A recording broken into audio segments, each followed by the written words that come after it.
అపోస్తలుల కార్యములు 8వ అధ్యాయము 21వ వచనాన్ని చదువుతున్నాను. అపోస్తలుల కార్యములు 8వ అధ్యాయము 21వ వచనాన్ని దేవుని వాక్యాన్ని చదువుకున్నాం. నీ హృదయము దేవుని ఎదుట సరైనది కాదు కనుక ఈ కార్యముల యందు నీకు పాపములు లేవు. ప్రార్థన చేసుకున్నాం. వాక్యాన్ని అందరకు మహాగణుడు మహోన్నతమైన తండ్రి, కృపాకరమైన దేవానికి స్తోత్రాలైన ఈ బైబిల్ తరగతికి మమ్మల్ని నడిపించారు. ప్రేమించి నడిపించినందుకు కృతజ్ఞత స్తోత్రాలు చెల్లిస్తున్నాం. నీ పాద సన్నిధిలోనికి మమ్మల్ని నడిపించగా నాయన నీ తేజోమహిమను చూచుచు నాయన పాట ద్వారా నీ నామాన్ని మహిమపరచడానికి ఇచ్చిన కృపకై నీ పాదాలకు కృతజ్ఞత స్తోత్రాలు చెల్లిస్తున్నాం.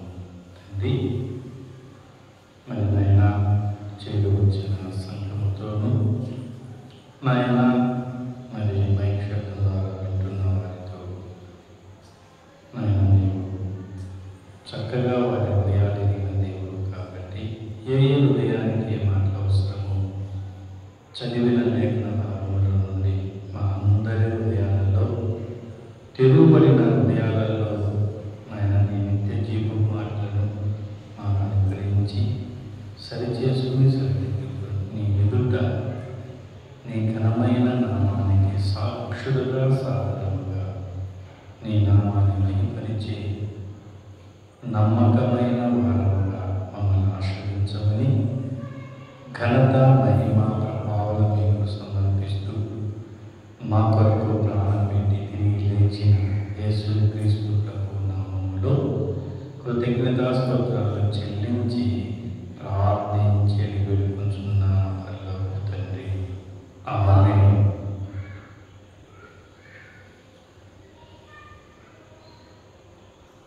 అపోస్తలులైన పౌలు అపోస్తలులైన కార్యములు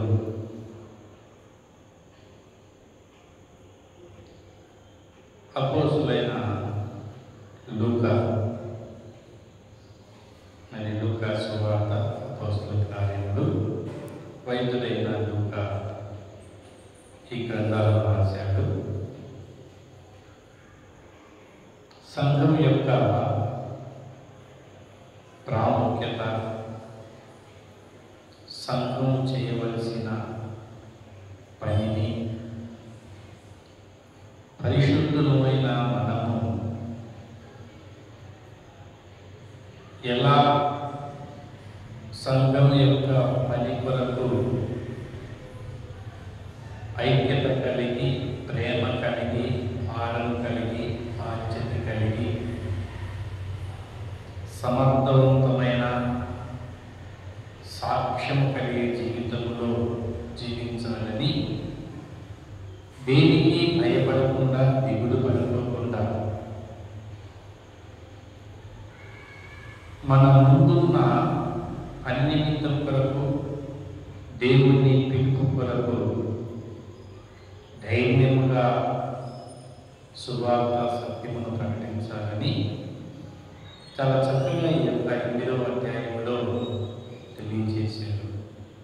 మనం చదువుకున్న ఈ భాగాన్ని మనం ఆలోచన చేస్తే 21వ వచనంలో నీ హృదయం దేవుని ఎదుట సరైనది కాదు.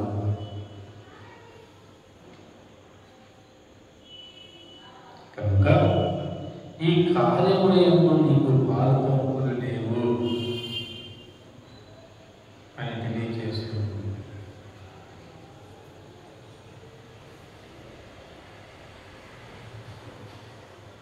మన హృదయము దేవుని ఎదుట సరిగా లేకపోతే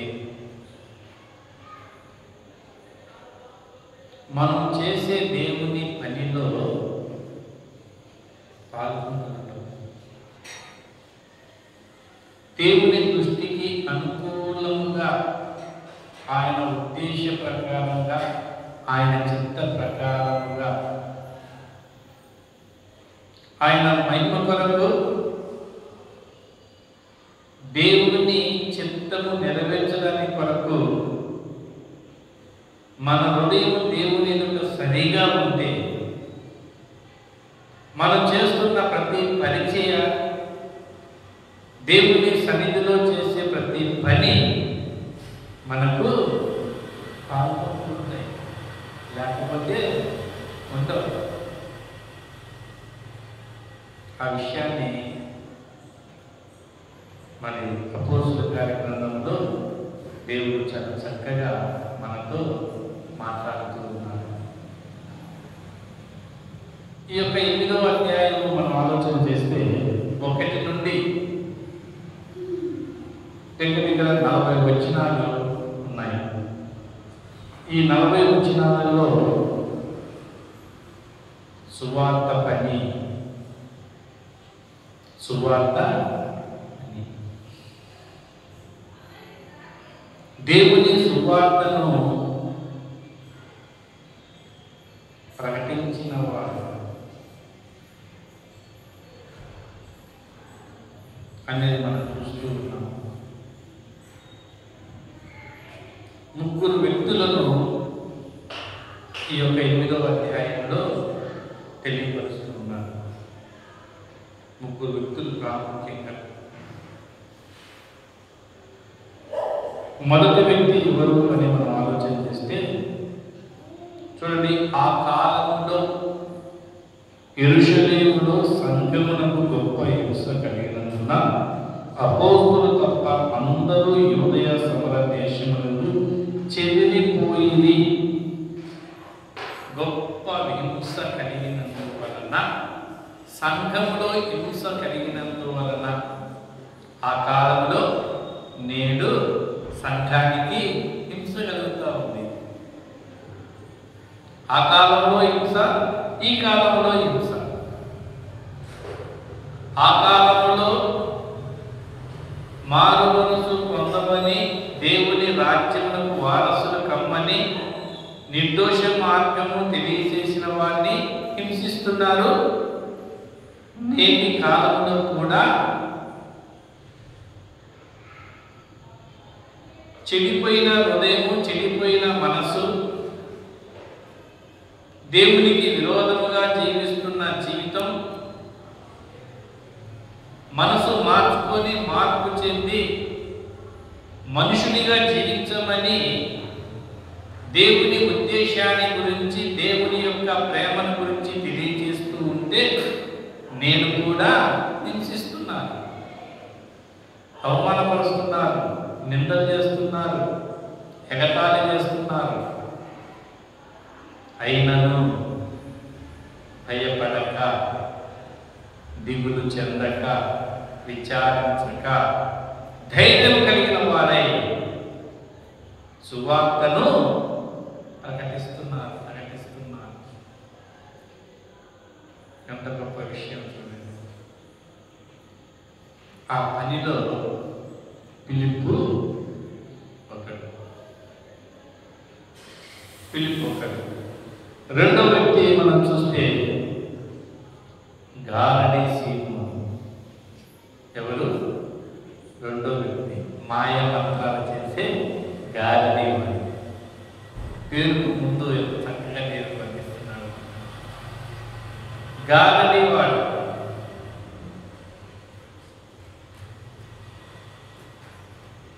మూడో వ్యక్తి నపుంసకుడు, మంత్రి, ధనాగార మంత్రి, ఆర్థిక శాఖ మంత్రి.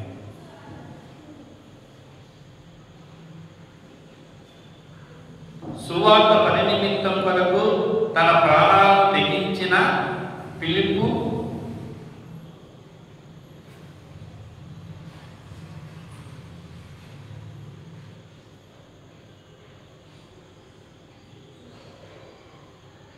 డబ్బు సంపాదించాలని దేవుని వరం కోరుకున్న గారడి సీమోను, ఆనందము లేకుండా ఆరాధించిన మంత్రి అయిన నపుంసకుడు. చూడండి జీవితాలు ఎలా ఉంటున్నాయి చూడండి.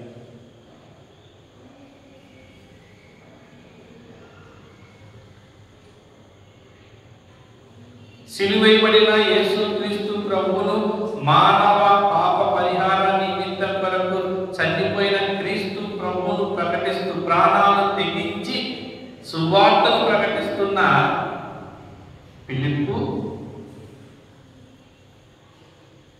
డబ్బు సంపాదించడం నిమిత్తం కొరకు దేవుని అధికారం కొరకు ప్రయాసపడుతున్న గారడి సీమోను, ఆనందం లేని ఆరాధన కొరకు ప్రయాసపడి దేవుని సన్నిధికి వచ్చి ఆరాధిస్తున్నాడు మంత్రి అయిన నపుంసకుడు. కూడా మీ జీవితాలు ఎలా ఉన్నాయి? అందుకని దేవుడు ఏమంటున్నాడు, నీ హృదయం ఏమంటున్నాడు, నీ హృదయం దేవుని ఎదుట సరైనది కాదు, నీ హృదయం దేవుని ఎదుట సరైనది కాదు. సరి చేసుకోమంటున్నాడు, సరిదిద్దుకోమంటున్నాడు. లేకపోతే ప్రయాసంత వ్యర్థమే అని చాలా చక్కగా తెలియజేస్తూ ఉన్నాడు.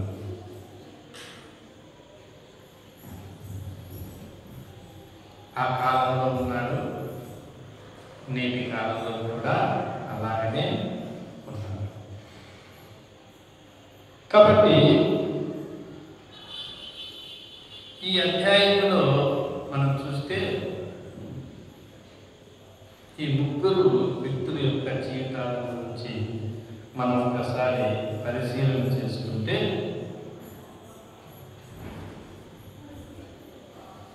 గారడి సీమోను గురించి మనం ఆలోచన చేస్తే, సమరయ పట్టణంలో మనం చూద్దాం. చూడండి ఎంత చక్కగా తెలియజేస్తూ ఉన్నాడు.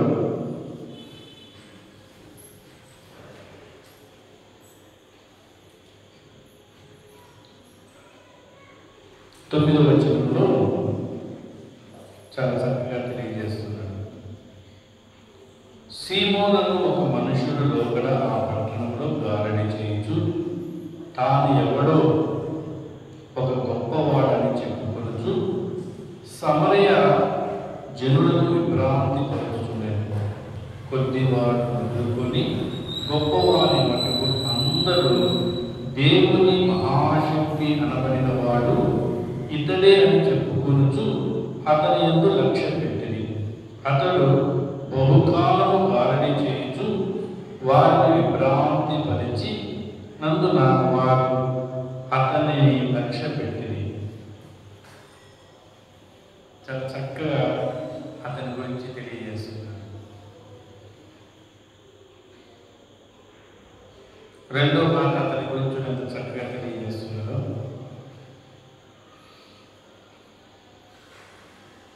రెండో మాట చూడండి. అప్పుడు సీమోను నమ్మి బాప్తీసం పొంది పిలుపును ఎడబాయకుండి సూచన క్రియలను గొప్ప కార్యములు జరుగుట చూచి విభ్రాంతి నొందెను. మూడో మాట అతని గురించి,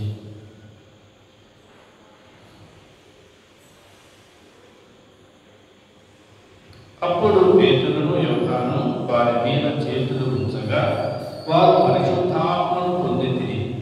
అపోస్తలులు చేతులు ఉంచుట వలన పరిశుద్ధాత్మ అనుగ్రహింపబడునని సీమోను చూచి వారి ఎదుట ద్రవ్యము పెట్టి, నేను ఎవరి మీద చేతులు ఉంచుదునో వాడు పరిశుద్ధాత్మ పొందునట్లు ఈ అధికారం నాకు ఇవ్వడని అడిగాను. నాలుగవ మాట గురించి, అందుకు పేతురు నీవు ద్రవ్యమును ఇచ్చి దేవుని వరము సంపాదించుకొనని తలంచుకొనినందున నీ వెండి నీతో కూడా నశించునుగాక. నీ హృదయము దేవుని ఎదుట సరైనది కాదు కనుక ఈ కార్యములందు నీకు పాపంపు లేవు. కాబట్టి ఈ నీ చెడుతనము మానుకొని మారు మనసు పొంది ప్రభువును వేడుకొనుము. ఒకవేళ నీ హృదయాలోచనలు క్షమింపబడవచ్చు. నీవు ఘోర దుష్టత్వములోను దుర్నీతి బంధకములో ఉన్నట్టు నాకు కనబడుతున్నది అని చెప్పాను. అందుకు సీమోను, నీవు చెప్పిన వాటిలో ఏదీ నా వీధికి రాకుండా మీరే నా కొరకు ప్రభువును వేడుకుని చెప్పాను. చూడండి, అంత చక్కగా తెలియజేస్తున్నాడు అతని గురించి. మొదటిగా అతని స్థితిని ఎంత చక్కగా తెలియజేస్తున్నాడు. గారడి విద్య కలిగిన వాడు ఎంత చక్కగా అతని గురించి తెలియజేస్తున్నాడు. అక్కడున్న ప్రజలను తన గారడి విద్య చేత తెలియజేస్తున్నాడు, ఆనందపరుస్తున్నాడు, సంతోషపెడుతున్నాడు, వారి మాట వినడానికి ఇష్టపడే విధంగా చేస్తున్నాడు. వారిని ఇతను స్వాధీనంలోనే ఉంచుకుంటున్నాడు. తన గారడి విద్య ద్వారా తను వారిని తన స్వాధీనంలో ఉంచుకుంటున్నాడు. ఇతను ఎట్లా చెబితే అట్లా వినడానికి వారు సమ్మతిస్తున్నారు. ఇతడే దేవుని శక్తి పొందినవాడు అని అందరూ, చిన్నలు మొదలుకొని పెద్దల దాకా అందరూ విశ్వసిస్తున్నారు, అందరూ నమ్ముతున్నారు, అందరూ విధేయత కలిగి ఉంటున్నారు.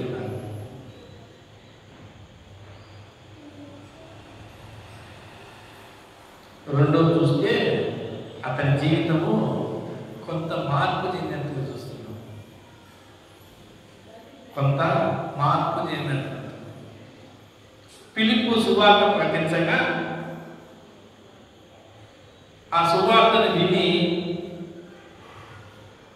ప్రభువును నమ్ముకొని బాప్తీసం తీసుకొని ఫిలిప్పుని ఎడబాయిపోకుండా జీవిస్తున్నాడు.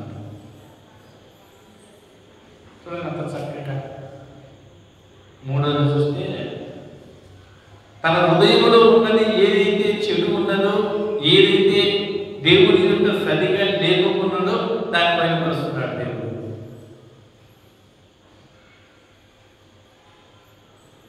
దేవుని పరిశుద్ధాత్మ వరమును పొందడానికి, ద్రవ్యం ఇవ్వడానికి సిద్ధపడుతున్నాడు. ఘనంగా మార్పు చెందినవాడిగా దేవుని ఎదుట సరైన వాడు కాక హెచ్చరిక చేస్తూ ఉంటే హెచ్చరికలు కూడా త్రోసి వేస్తున్నాడు. చూడండి అంత చక్కగా తెలియజేస్తున్నాడు.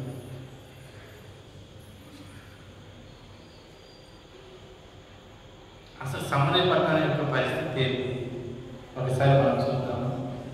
ఆ సమరయ పట్టణంలో ఒకసారి వెళ్దాం అందరూ. చూడండి సమరయ పట్టణం యొక్క పరిస్థితి ఏదో ఉందో. ఆ సమరయ యొక్క పట్టణంలో ఎలా ఉందో మనం చూస్తే, సమరయ పట్టణమునకు వెళ్ళి, అంటే అక్కడ పట్టణంలో ఏమున్నారంటే అనేకులు పట్టిన అపవిత్రాత్మను పెద్ద కేకలు వేస్తున్నారంట. ఆ పట్టణంలో ఏముంది? అపవిత్రాత్మ పట్టిన అనేకులు పెద్ద పెద్ద కేకలు వేస్తున్నారు. రెండోది ఎవరున్నారు చూడండి, పక్షవాయువుల వారు, అంటే పక్షవాతం కలిగిన వారు ఉన్నారు సమరయ పట్టణంలో. మూడవ వారు ఉన్నారు, కుంటి వారు అనేకులు ఉన్నారు. అపవిత్ర ఆత్మ పట్టిన వారు, పక్షవాతం పట్టిన వారు, కుంటివారు. అట్లందరూ పట్టణం చూడండి. ఆ పట్టణం ఎలా ఉంది? ఒక రకంగా మనం ఆలోచన చేస్తే గారడి సీమోను బాలికలు ఎంత గాడి చేస్తారు వాళ్ళ మనసులు ఎరిగి. అపవిత్ర ఆత్మ అంటే మనసు స్థిరత లేని బలహీనమైన వారు. అపవిత్ర ఆత్మ అంటే నిలకడ లేనివారు, ఒక స్థిరమైన మనసు కలిగిన వారు కాదు. ఏది బట్టి అది నమ్ముతారు.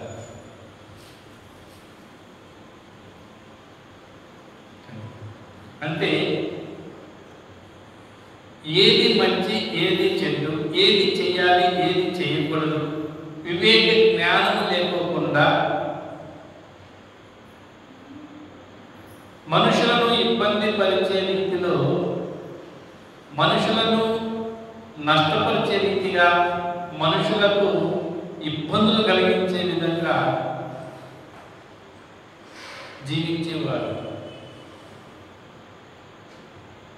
అనేక మంది ఉన్నారు. అక్కడ ఆ పట్టణంలో ఉన్నారు. రెండోది మనం చూస్తే పక్షవాయు కలిగిన వారు. అంటే ఒక చెయ్యి పడిపోవడం, ఒక కాలు పడిపోవడం, లేకపోతే నోరు పడిపోవడం. పడిపోవడం అంటే పని చేయు, చెయ్యి పని చేయదు. చెయ్యి చూడడానికి బాగానే ఉంటుంది, ఈ చెయ్యి బాగానే ఉంటుంది, కానీ చెయ్యి పని చేయదు. కాలు బాగానే ఉంటుంది, కాలు పని చేయదు. నోరు బాగానే ఉంటుంది, నోటి నుండి స్పష్టమైన మాట రాదు. మనిషి చక్కగా నిట్టూరంగా ఉంటాడు, కానీ కుంగిపోయి ఉంటాడు.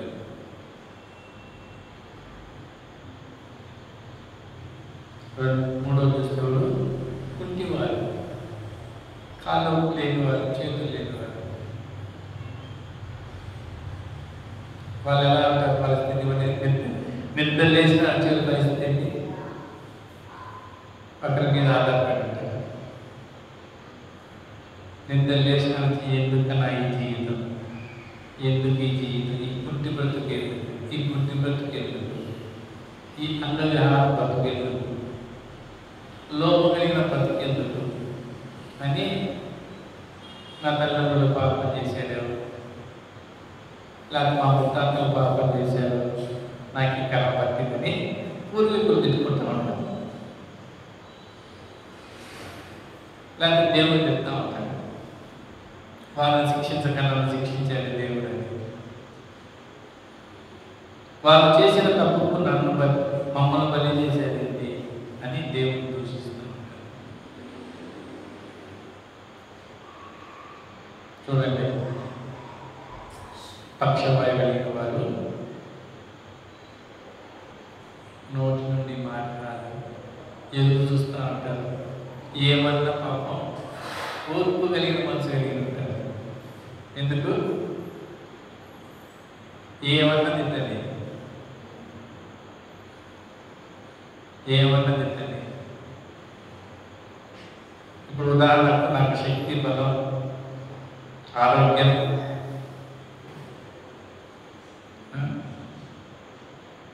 అన్ని చాలా శ్రేష్టంగా ఉన్నాయి కాబట్టి నా సత్యమైన పైన నేను ఏం చేస్తాను? అధికారాలు చెలాయిస్తా ఉంటాను, అధికారాలు చెలాయిస్తాను. ఆ ఓర్పు కలిగి ఇప్పుడు నా నోరు పడిపోయింది, నా చెయ్యి పడిపోయింది, నా కాలు పడిపోయింది. నన్ను ఎక్కడ పడిపోయింది? ఇప్పుడు పొలాలను పడిపోయింది. మొదటి మునుపు లాగే నేను నోరు వెలుపుతే వరందగది కూడా ఉండదు, వరండాలో నివసించేది కూడా ఉండదు. ఒక 5 నిమిషాలు ఏంటంటే ఎందుకు చేయలేదు? దబాయించేటువంటి, అటు ఇటు పోతుంటే అమ్మా అమ్మా ఆగు,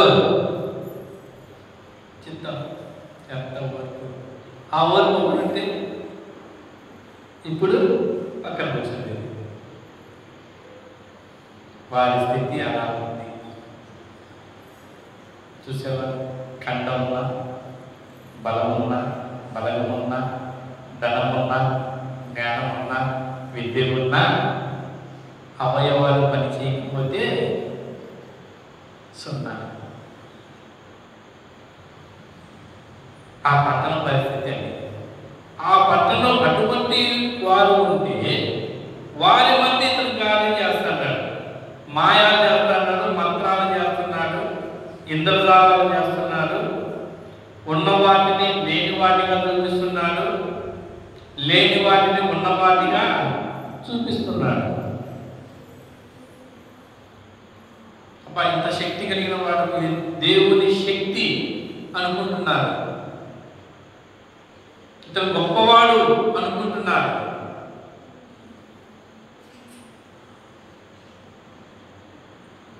చూడండి, అతని మనసు అక్కడ మనుషుల యొక్క ఆలోచన. నేటి దినాలలో కూడా ఆ తరంలో అలా ఉన్నారు, నేటి దినాలలో ఇక్కడ ఇలాగనే ఉంటున్నారు. ఇంద్రజాలం చేసేవారు, గారడీ చేసేవారు, మాయ మాటలు చెప్పేవారు, మోసం చేసేవారు, అబద్ధాలతో మనుషులను మభ్యపెట్టేవారు. వారి మాట వింటారు, నువ్వు వచ్చి చేస్తారు, నువ్వు ఇచ్చి చేస్తారు. వారు వారిలోనికి స్వాధీనమైపోతారు.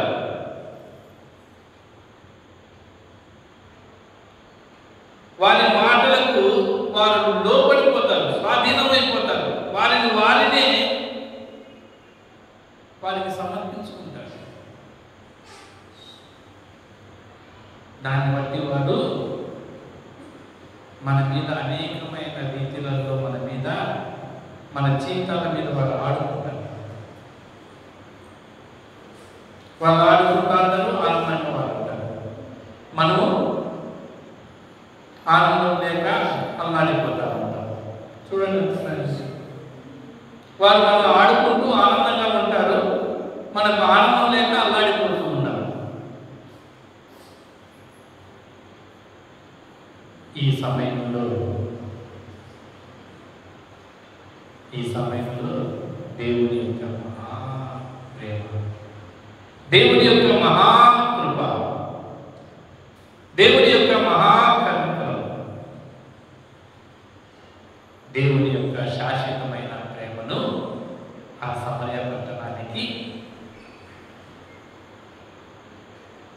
యెరూషలేములో సంఘానికి హింస కలిగితే, సంఘములో ఉన్న వారిని హింసిస్తూ ఉంటే,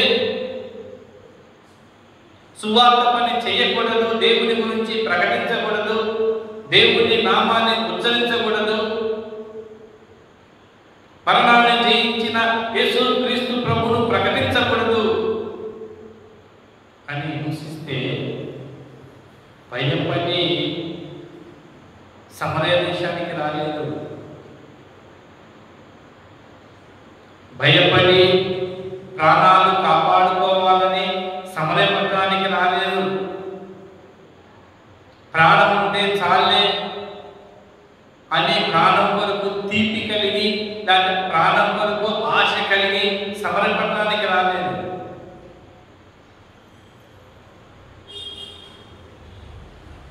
ఆ సమరయ పట్టణమును దేవుడు ఎంతగానో ప్రేమించాడు. ఆ సమరయ పట్టణంలో ఉన్న వారి స్థితిని బట్టి వారిని విడిపించడానికి దేవుని యొక్క కృపను బయలుపరుస్తున్నాడు. చూడండి, అక్కడ మనం చూస్తే 8వ వచనంలో చూడండి ఏమంటున్నాడు. అందుకు ఆ పట్టణంలో మిగుల సంతోషం కలిగేను. ఏం కలిగిందంట? మిగుల సంతోషం. అప్పుడు సంతోషం లేని సమరయ పట్టణం, సంతోషం లేని గ్రామం, సంతోషం లేని పట్టణం, సంతోషం లేని దేశం, సంతోషం లేని ప్రపంచం, సంతోషం లేని మానవుడు, సంతోషం లేని కుటుంబం.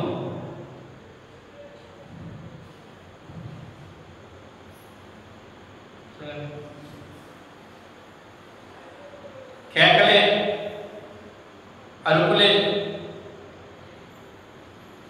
మానసిక రోగాలే,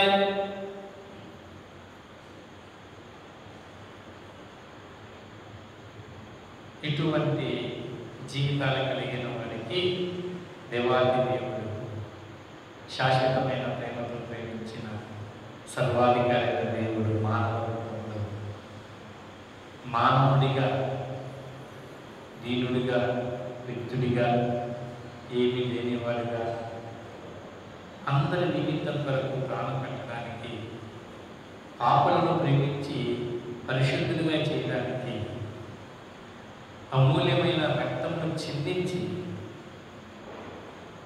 తన ప్రాణం పెట్టి ఆకాశానికి భూమికి కలవలసిన ఆ 3 రేకుల మీద తన రక్తమంతా చిందించి బలియాగం చేశాడు.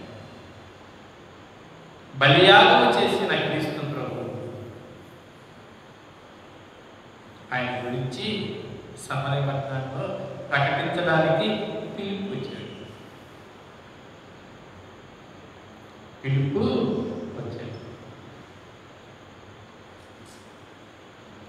వచ్చి సువార్తను ప్రకటిస్తాడు. చూడండి 5వ వచనం ఏమంటున్నాడో చూడండి, లేదా 4వ వచనం చూస్తాం. కాబట్టి చెదిరిపోయిన వారు సువార్త వాక్యమును ప్రకటించుచు సంచారం చేసింది. అప్పుడు పిలుపు సమరయ పట్టణం వరకు వెళ్ళి క్రీస్తును వారికి ప్రకటించుచుండెను. జన సమూహములు విని పిలుపు చేసిన సూచక్రియలను చూచినందున అతడు చెప్పిన మాటల యందు ఏక మనసుతో లక్ష్యముంచగా, చూడండి దేవుని ప్రేమ, నిత్య జీవమునకు నిర్ణయించబడిన వారు ఏక మనసు కలిగి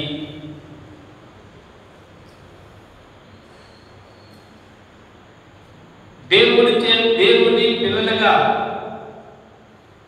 దేవుని సొత్తుగా, దేవుని రాజ్యంలో వారసులుగా, పరిశుద్ధత కలిగిన వారుగా, నిర్దోషులుగా, నిరపరాధులుగా, తమ పాపములను క్రీస్తు రక్తంలో కడగబడడానికి మనసు కలిగిన వారుగా, మార్పు చెందిన వారుగా, విరిగి నలిగిన హృదయంతో పశ్చాత్తాప కలిగిన మనసు కలిగిన వారు దేవుని మాటలకు ఏమంటారు?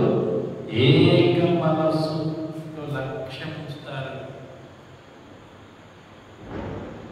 దేవుని మాట పట్ల ఏక మనస్సు, 2 మనసులుగా,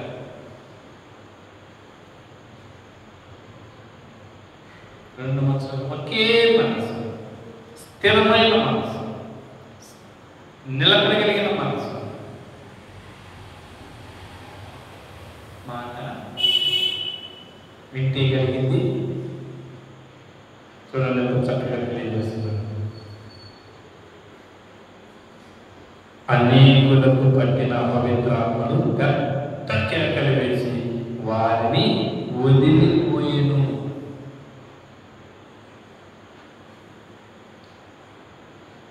పక్షవాయు వారు, కుంటివారు అనేకులు స్వస్థత పొందింది. అక్షరాలు స్వస్థత, కుంటివారు స్వస్థత. చూడండి ఎంత చక్కగా ఏ మాట చెప్పారు? పిలుపు ఏ మాట చెప్పారు? గాలి సింహుని ఏ మాట చెప్పారు అని చూస్తే, గాలి సింహంలో చేశారు వారికున్న రోగాలను పోగొట్టడానికి కావలసిన మాటలు చెప్పల, వారి మనసులో ఆనందపరిచే మాటలు చెప్పల, వారి సంతోషపెట్టే మాటలు చెప్పల. అయ్యా నాకు అపవిత్రాత్మ పట్టింది, నీ జీవితం అంతే, నువ్వు అలాగనే జీవించాలన్నాడు. ఏదో పక్షవాతంగా అప్పట్లో ఏదో కింద పట్టాలని పోయి ఆ గాలి ముందు అయ్యా నాకు పక్షవాతం కలిగి ఉందయ్యా, మరి ఏమైనా చేస్తావంటే నువ్వు ఎన్ని పాపాలు చేసింది నీకు కర్మ పట్టింది అన్నాడు. నువ్వు ఎంతమందిని ఇబ్బంది పెట్టి నీకు అనిపించింది, నేనేం చేయగలుగుతా, నా వల్ల ఏం కాదు. సరే కొద్దివాడు 2 కాళ్ళుగా అట్లా ఈడ్చుకుంటూ పోయి గాలిసిమని అడిగాడు. అయ్యా నా పరిస్థితి అంటే నీకు దేవాలయాలు ఉన్నాయి, ఆయన కనుకోవన్నాడు. ఏమన్నాడు?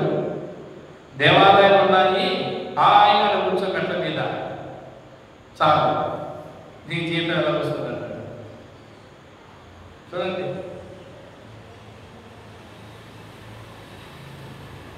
కానీ పిలిపే చెప్తున్నాడు,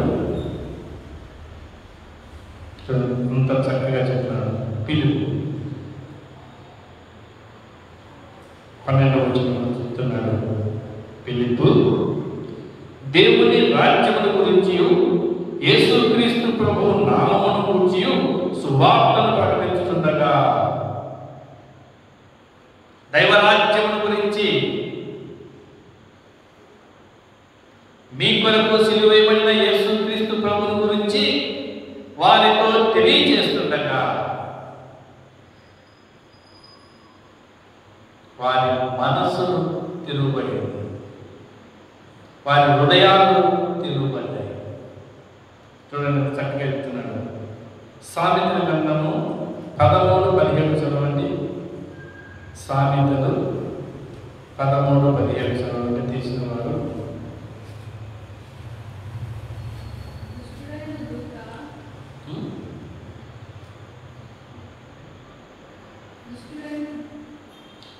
ఏమన్నా చదువుతున్నా 13 దుష్టుడైన దూత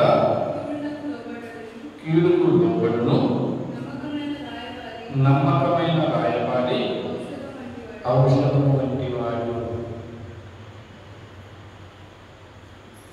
గాలి చేసి మోసం చేసేటోని ఏమంటాడు? దుష్టుడైన దూత కీడుకు లోబడు.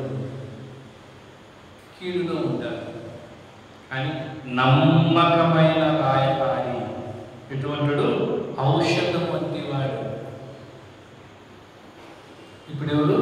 పిలిపేరు నమ్మకమైన ఆ సమరయ పట్టణానికి నమ్మకమైన ఔషధం తీసుకొని వచ్చాడు. అపవిత్రాత్మకు ఔషధం తెచ్చాడు, పక్షవాత కలిగిన వారికి ఔషధం తీసుకొని వచ్చాడు, కుంటి వారికి ఔషధం తీసుకొని వచ్చాడు.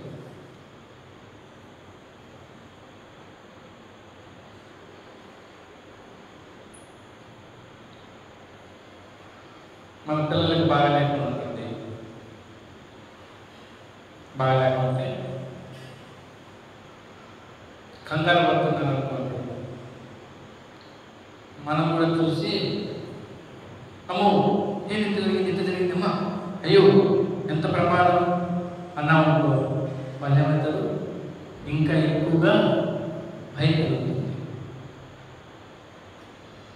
అదే ఏం లేదు, ఏం పర్వాలేదు, ఏం కాదులే, దేవుడు మన పక్షాన ఉన్నది, ఏం కాదులే అంటే వాళ్ళ ఆందోళన మనం తీసివేస్తున్నారు. పిల్లవారికి ఏదో జరుగుతుంది అని వారి మనసులో ఉన్న దానిని మనం ఏం చేస్తున్నాము? ఏమీ జరగదు అని ఒక మంచి మాట, ఒక అభయం కలిగిన మాట, ఒక ఆధారం కలిగిన మాట, వారిని ప్రోత్సహించే మాట, వారు ఎంత సంతోషపడతారు. అపవిత్రాత్మకి భయపడద్దు, మిమ్మల్ని స్వస్థపరచడానికి మిమ్మల్ని ఔషధం తెచ్చారు. పక్షవాతం వాళ్ళ దగ్గరికి వచ్చారు, భయపడద్దండి, ఇదిగో మీ కొరకు నేను, దేవుడు నన్ను పంపించాడు, ఇదిగో మీకు ఔషధం. కుంటి వాళ్ళకి ఇదిగో భయపడద్దండి, మీ కాళ్ళు వస్తాయి, ఇదిగో నేను తీసుకొని వచ్చే ఔషధం.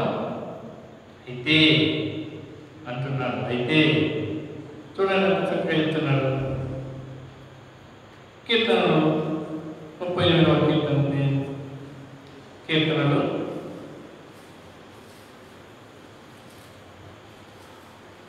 2వ వచనం చదవండి. కీర్తనలు 38.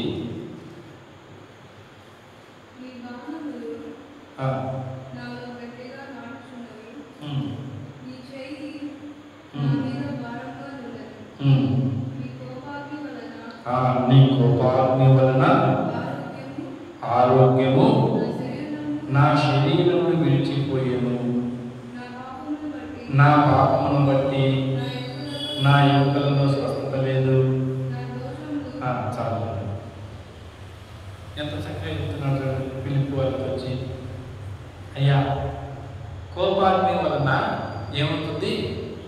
మనం చేసిన పాపమును బట్టి, మనం చేసే దోషాలను బట్టి, మనం చేసే అపరాధమును బట్టి దేవునికి కోపం వచ్చింది.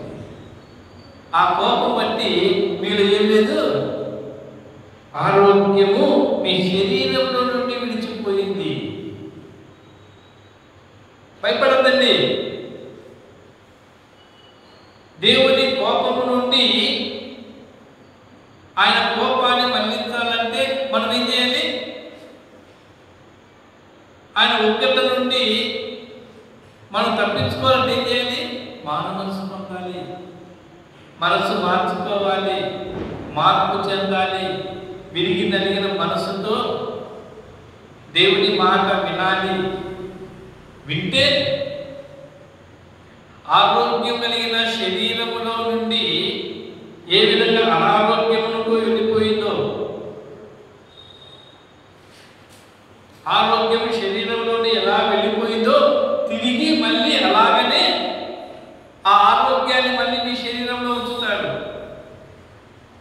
ఆయనే పరమ వైద్యుడు. ఎందుకంటే ఆయన మనం నిర్మించిన వాడు, ఆయన తన చేతులతో నిర్మించిన వాడు. ఏ అవయవం ఎక్కడ ఉన్నదో, ఏ అవయవం ఎలా పనిచేయడం లేదో, ఏ అవయవుని ఎలా దాన్ని బాగు చేయాలో సమస్తముని ఎరిగిన వాడు ఆయనే. ఆయనకు నీ మనసిస్తే, ఆయనకు నీ హృదయం ఇస్తే, ఆయనకు ఆయన యందు నీవు విశ్వసిస్తే, ఇప్పుడు నువ్వేమైతావు? నీ శరీరంలో నుండి ఆరోగ్యం వెళ్ళిపోయింది, తిరిగి మళ్ళీ వస్తుంది అంటున్నాడు. చూడండి మరి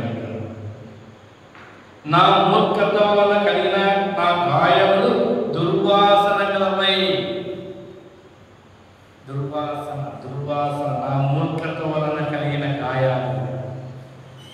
మన మూర్ఖత వలన గాయాలు అవుతాయి. వేరే వాళ్ళ గాయాలు పచ్చరు. అంటే మన మూర్ఖత అంటే మన అవివేక మనసు కలిగిన వాడు. మన అవివేకత అంటే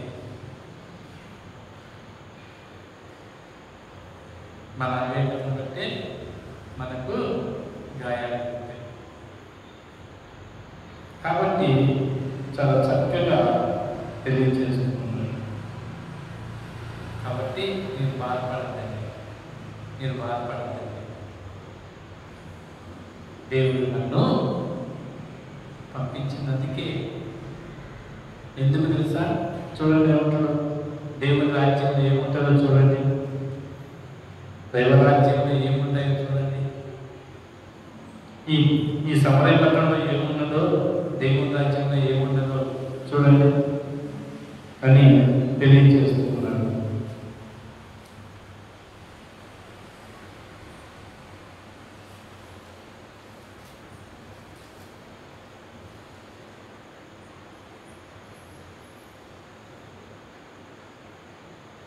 ప్రకటన గ్రంథం 21వ అధ్యాయము 3వ వచనంలో చెప్తున్నాను.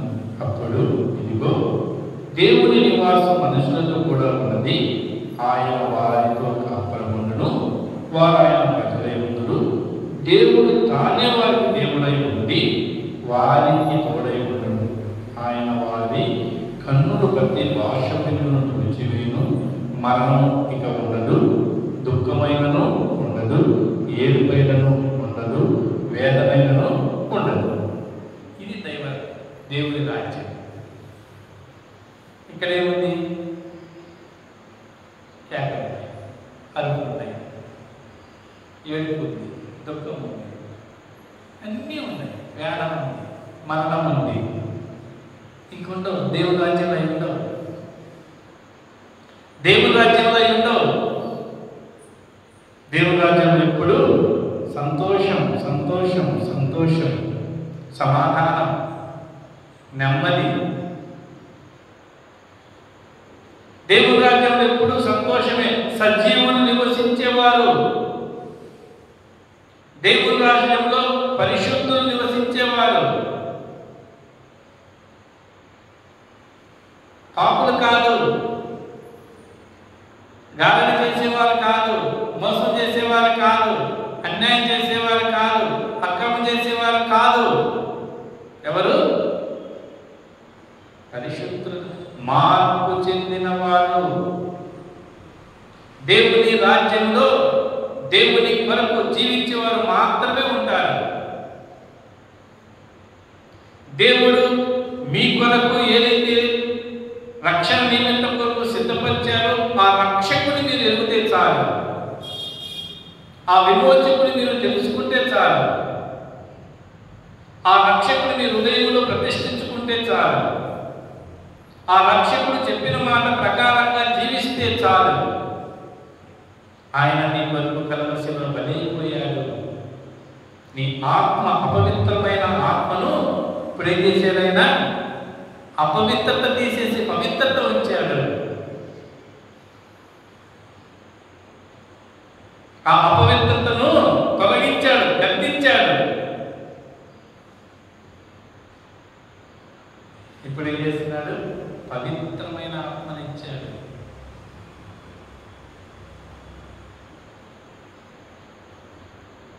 నీ లోపం కలిగిన ఆలోచన తీసేశాడు. పక్షవాతం కలిగిన వారంటే లోపం కలిగిన వారు అంటే మనసు స్థిరత లేనివారు, ఏం చేయాలో అర్థం కానివారు, నిలకడ లేనివారు. అన్నీ అంతా తెలుసు. జ్ఞానం ఉంటుంది, విద్య ఉంటుంది, ధనం ఉంటుంది, ఘనంగా ఉంటుంది, అన్నీ ఉంటాయి. కానీ వివేకం అనేది ఉంటుంది.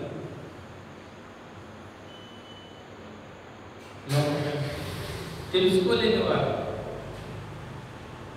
దేవుని గురించిన జ్ఞానం లేనివారు, దేవుని చిత్తం ఎరగని వారు, దేవుడు చేసే కార్యములను తెలుసుకోలేని వారు, దేవుని ఆశ్చర్య కార్యములను గ్రహించలేని వారు, పక్షపాతం కలిగిన వారంటే వాళ్ళు. అందుకని శరీర సంబంధంగా దేవుడు అలా తెలియజేశాడు. అన్ని బాగుంటాయి, మానవుడికి పని చేయదు. జ్ఞానం ఉంటుంది, విద్య ఉంటుంది, ధనం ఉంటుంది, బలం ఉంటుంది, అన్నీ ఉంటాయి. కానీ దేవుడు తప్పట పడుతుంటాడు, చేరు కట్టుంటాడు.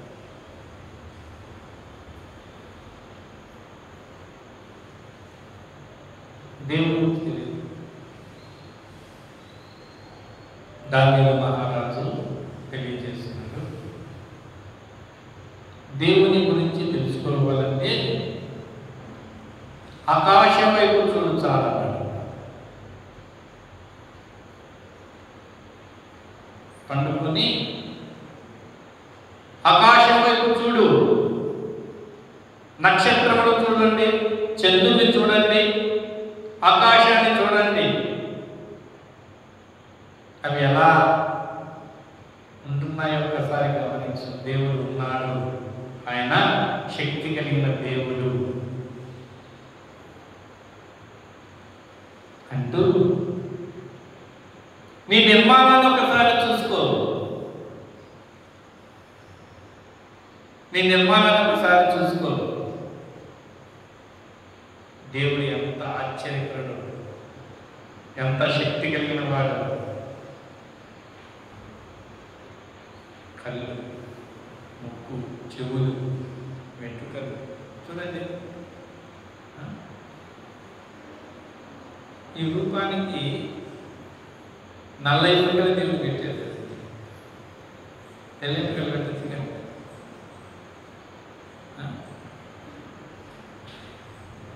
చూడండి ఎంత చక్కగా. 2 కళ్ళు బదులు 3 కళ్ళు పెట్టి ఒక్క నోరు ఉంటేనే ప్రమాణంగా ఉంటాయి, పక్క నోరు ఉంటే ఇంకెంత. ఒక్క నోటికి సమానం చెప్పలేకపోతున్నారు, 2 నోరు ఉంటే.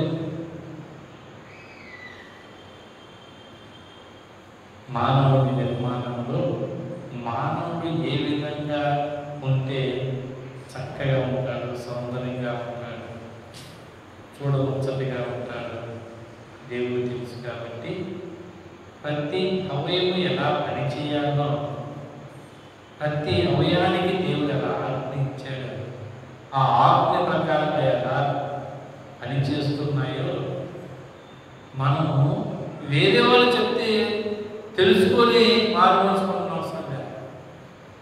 మనం ఒక్కసారి పరీక్షించుకొని పరిశోధించుకుంటే చాలు, మన అవయాలు ఎలా పనిచేస్తున్నాయో తెలుస్తుంది.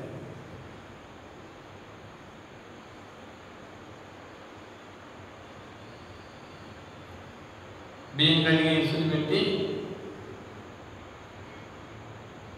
కరెంట్ స్టవ్ మీద పెట్టి కరెంట్ వేసి వచ్చామనుకోండి, అన్నం అవుతుందా? కరెంట్ పోతే అన్నం అవుతుందా? కరెంట్ అంటే అన్నం అవుతుంది, కరెంట్ అంటే కూర అవుతుంది. పోయినాయనుకో ఏముంటాయి? ఎట్లా పెట్టి ఎట్లనే ఉంటాయి. కానీ దేవుని మాట వలన మన అవయవాలు మనం చెప్పకపోయినా చేస్తా ఉంటాయి, మనం చెప్పకపోయినా చేస్తా ఉంటాయి. ఏ అవయవం దేనికి పోటీ పడదు. నువ్వు చేయలేదని ఒకదాన్ని ఒకటి నిందించుకోదు, ఒకదాన్ని ఒకటి తృణీకరించుకోదు, ఒకదాన్ని ఒకటి అల్పంగా ఎంచుకోదు. దేని పని చేస్తా ఉంటాయి, దేని పని చక్కగా చేస్తా ఉంటాయి.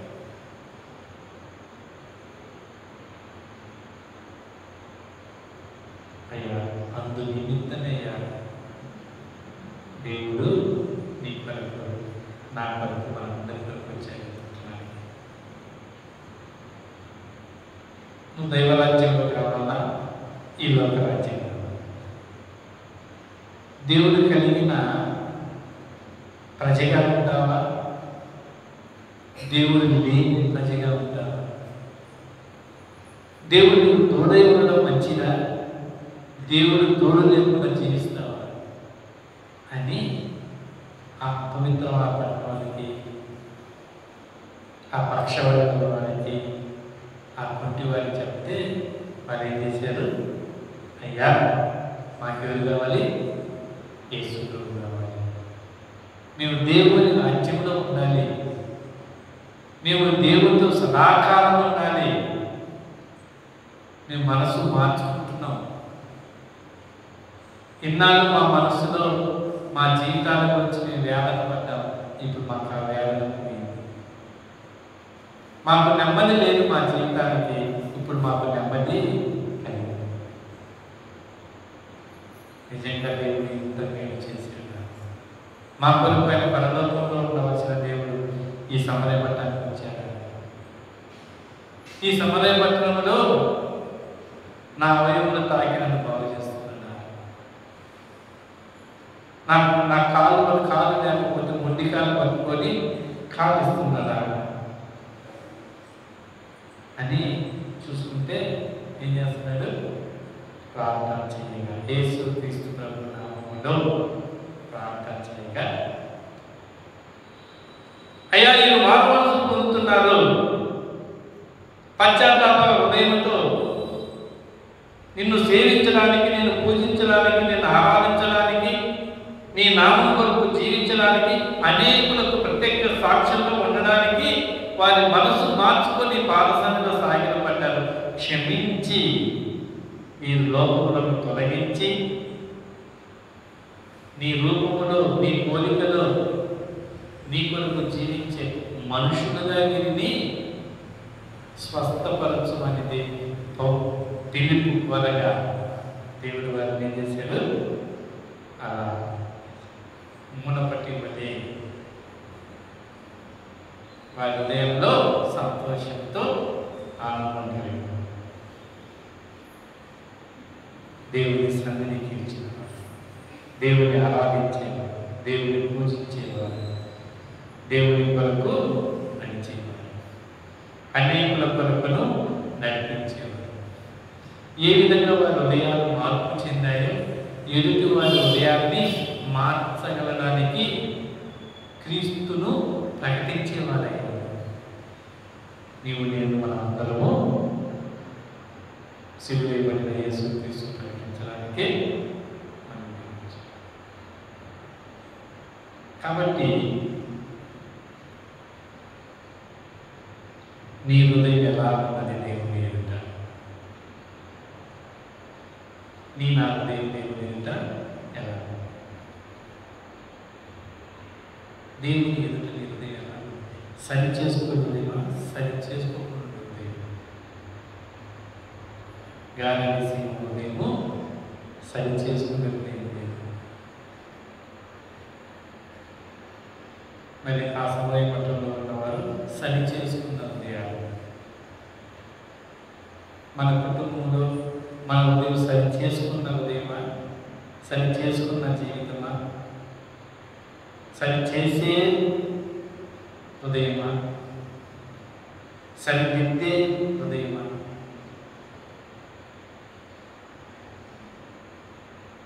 కాబట్టి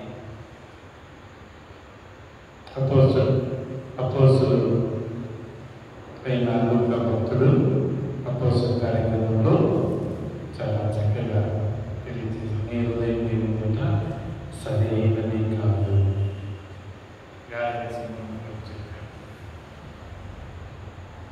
సరైనది కాదు, సరైన హృదయము సరిచేసిన మనిషి, సరైన హృదయము సరిచేయని ప్రజలు.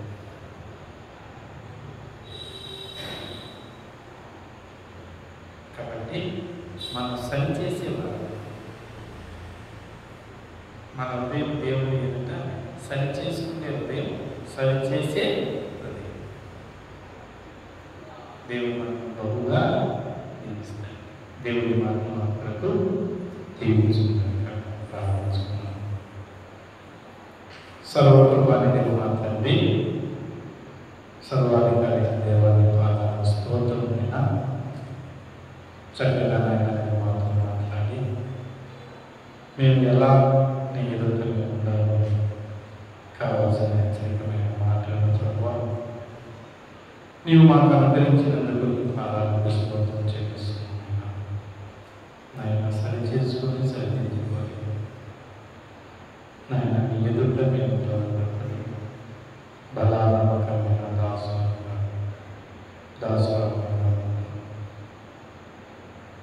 అలాగనే సరి చేసుకొని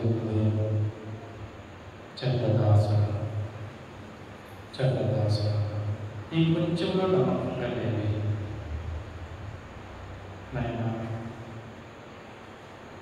అలా కాకుండా నీ ఉన్నతమైన పిలుపుకు కలిగి బహుమానం కొరకు సిద్ధపడే హృదయాలుగా మమ్మల్ని ఆశ్రయించమని కోరుకుంటూ చేరువచ్చిన ప్రతి ఒక్కరిని, ప్రతి కుటుంబాన్ని పేరు పేరు దీవించి ఆశ్రయించి నీ రాకపోకుండా సిద్ధపరచండి. నీ ఘనమైన నామం కొరకు నేను జీవించే కుటుంబం ఆశ్రయించండి.